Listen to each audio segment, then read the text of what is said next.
yang nggak punya wudhu atau batal wudhunya, maka tidak boleh melakukan 4 perkara ini. Apa saja itu? Yang pertama, sholat.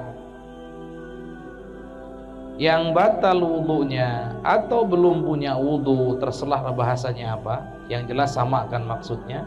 Nggak punya wudhu atau batal wudhu sama saja, kenyataannya kan satu.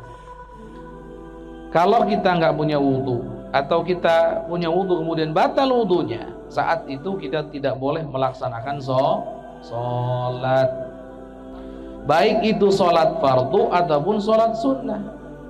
Kalau sholat fardu wajib wudhu, kalau sholat sunnah kan sunnah, wudhunya nggak apa-apa, nggak punya juga nggak boleh. Sholatnya sunnah, wudhunya tetap wajib. Nah itu yang harus dipahami ya.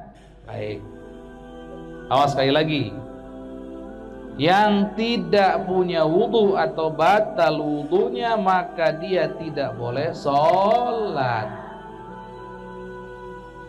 Sholat apa itu? Sholat apapun itu, baik yang wajib ataupun yang sunnah. Maka jangan sampai ada ibu-ibu di Majelis As-Sakinah ini punya pemahaman yang salah, mengatakan kalau sholat sunnah mah wudhunya juga sunnah lah. Kata siapa? Sholatnya boleh sunnah, tapi wudhunya agar sah sholatnya tetap wajib. Awas, karena ada yang begini-begini ini suka ada. Sholatnya sunnah, wudhunya juga ikut sunnah. Berarti nggak wudhu nggak apa-apa dong. Nah, kata siapa? Ya. Bahkan termasuk sholat jenazah nggak boleh, harus punya wudhu. Ada di sebagian tempat itu ribut, rame kalau waktunya nyolatkan jenazah. Kenapa? Ada sholawatnya. Iya, jadi pulang selesai nanti ada sedekahnya dari ahli waris. Nah ini masalahnya, punya wudhu nggak itu yang ikut sholat itu? Jangan-jangan nggak punya wudhu itu. Padahal namanya sholatmu, sholat jenazah, sholat apapun wajib punya wudhu. Bisa dipahami? Baik, rukunnya atau fardunya sudah kita pelajari, hal yang membatalkannya sudah kita pelajari sudah. Nah sekarang kalau batal nggak boleh sholat apapun itu, sholat apapun itu udah nggak boleh, sudah batal sudah. Ya. Ada pengecualian nggak Ustadz? Barangkali wudhunya batal tapi masih bisa sholat. Ada nggak? Ada pengecualiannya.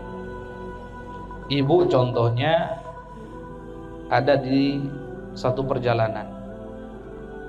Kebetulan di tempat itu tidak ada air untuk wudhu. Maka kewajibannya apa? Tayammum. Atau gini, ibu punya penyakit, jangan ibu deh, orang lain aja. Ini penyakit masalahnya nggak enak. Ada orang punya penyakit, penyakitnya apa? Keluar air dari lubang depan, nggak berhenti, keluar netes terus, setetes. Ini namanya daimul hadat, orang yang hadat selalu. Jadi dia kan berarti kalau keluar batal wudhunya, ya kan? Wudhu lagi, keluar lagi, batal lagi. Terus gimana dong? Yang seperti ini kan akan batal terus. Kalau yang seperti ini itu pengecualian. Walaupun nggak punya wudhu, lebih tepatnya walaupun batal wudhunya tetap bisa, tetap sholat lanjut saja. Ini contoh, ada orang sakit. Sakitnya itu keluar air seninya terus begitu. Kan berarti setiap keluar batal. Terus ibu mau ngomong, gampang Ustadz, setiap keluar pokoknya langsung wudhu. Ada dua masalahnya. Saat wudhu kok keluar terus-terusan, berarti tidak mengangkat hadas. Seandainya mengangkat hadas, sebentar lagi batal lagi. Mau sampai kapan ibu wudhu? Mau berubah kulitnya gara-gara kedinginan atau bagaimana? Kan enggak. Maka syariat Islam mempermudah bagi orang-orang yang seperti itu. Wudu saja, nanti ada syaratnya. Pas waktu sudah masuk sholat, sudah mendekati sholat, wudu saja, kemudian sholat, tapi disumpel supaya enggak kemana-mana najisnya ya. Ustadz, jaranglah yang begitu, tapi ada yang sering, ada namanya istihadah. Ibu dengar istihadah? Keluar darah tapi bukan haid, kan yang sama seperti itu, terus-terusan keluar. Terus gimana? Ya sudah, pertama bersihkan dulu, disumpel, kemudian wudu. Cara kerjanya harus sudah masuk sholat waktunya, sudah masuk waktunya. Sholat saja, walaupun di tengah-tengah sholat keluar, tetap dianggap sah. Masya Allah, dimaafkan.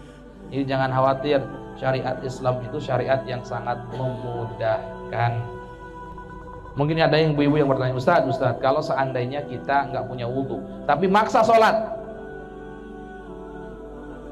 kenapa? Ya karena mungkin kalau bapak-bapak biasanya ini kemungkinan terjadi. Ada di soft depan, jamaahnya banyak, dia batal wudhunya ketika sholat, nggak mau mundur, masih terus lanjutkan sholat. Alasannya nanti sajalah dikodok lagi. Kenapa? Ya nanti diulang. Karena sulit katanya kalau harus mundur dan seterusnya. Nggak boleh lanjut sholatnya. Yang nggak punya wudhu atau batal wudhunya sholat, maka haram. Yang dia perbuat haram dapat dosa, kemudian sholatnya tidak sah. Sudah nggak sah dapat dosa pula. Ya Allah, rugi amat itu. Ayo, ini kita serius ibadah sama Allah. Ada syarat dan ketentuannya, gitu ya. Sama kayak gini deh, ibu punya pekerja, suruh ngapain kerjanya? Motong rumput, cuman dia pura-pura motong rumput. Kira-kira jengkel nggak ibu? Coba gimana itu? Terus dapat pahala, dapat upah nggak orang begitu?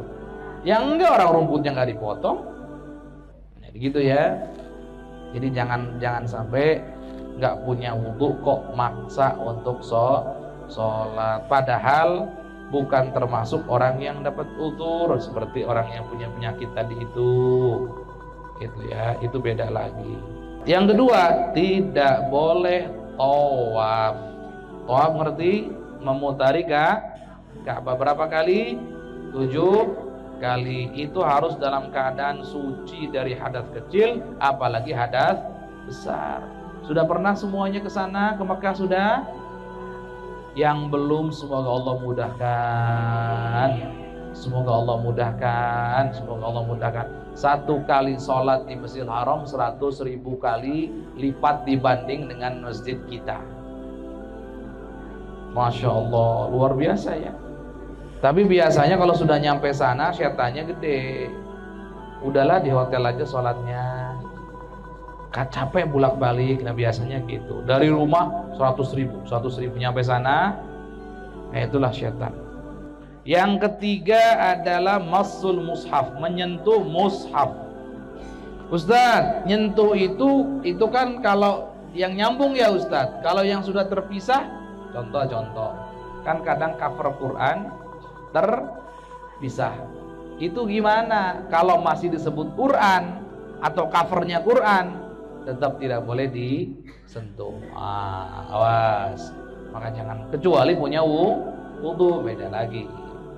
Kalau nggak punya wudhu nggak boleh Ustaz, nggak boleh, kecuali kita mau menyelamatkan dari dihinakan. Contoh, Quran kok diletakkan di bawah, kemudian kalau kita ngambil wudhu dulu dan seterusnya bisa keinjak-injak sama orang, langsung ambil, niatnya memuliakan Quran, ibu dapat pahala nggak dapat dosa.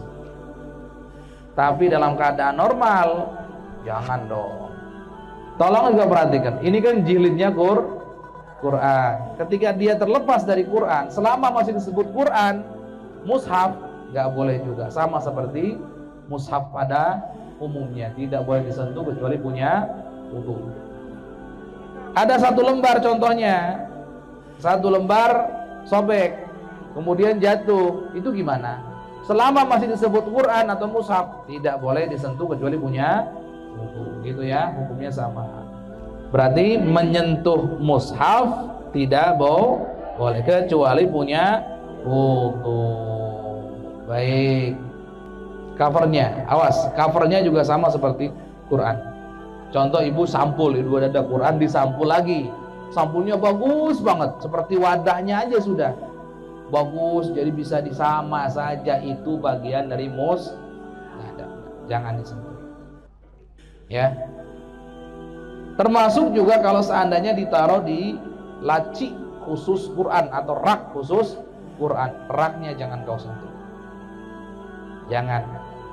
Khusus kalau lemarinya gede boleh. Ini raknya cuman kecil khusus yang situ jangan. Sudah, nggak usah. Yang keempat tidak boleh dilakukan adalah membawanya.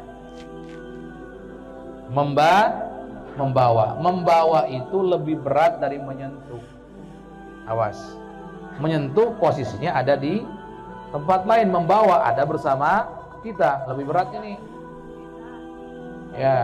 Gimana ini? Gimana caranya supaya kita nggak dosa? Kita pengen bawa Quran selalu. Awas, hati-hati. Kalau kita niatnya membawa mushaf, walaupun di dalamnya ada uang 100 juta contohnya, ada apapun, tapi niatnya bawa nggak boleh, kecuali punya wudu. Tapi kalau kita niatnya nggak semak bawa barang-barang, kebetulan memang Qurannya ada di situ, maka tidak dosa. Kalau kita tidak punya wudu, tapi hendaknya tetap punya wudu. Atau niatnya memang bawa barang-barang plus bawa Quran, ini juga masih oke lah, masih tidak dosa gitu ya. Tapi kalau seandainya niatmu apa? Saya emang nggak niat apa-apa pokoknya. Ini yang bahaya. Mutlak ini, nggak terikat niatnya. Yang seperti ini ada beda pendapat antar para ulama. Ada sebagian yang mengatakan seperti bawa mushaf, ada sebagian yang mengatakan seperti bawa barang-barang biasa.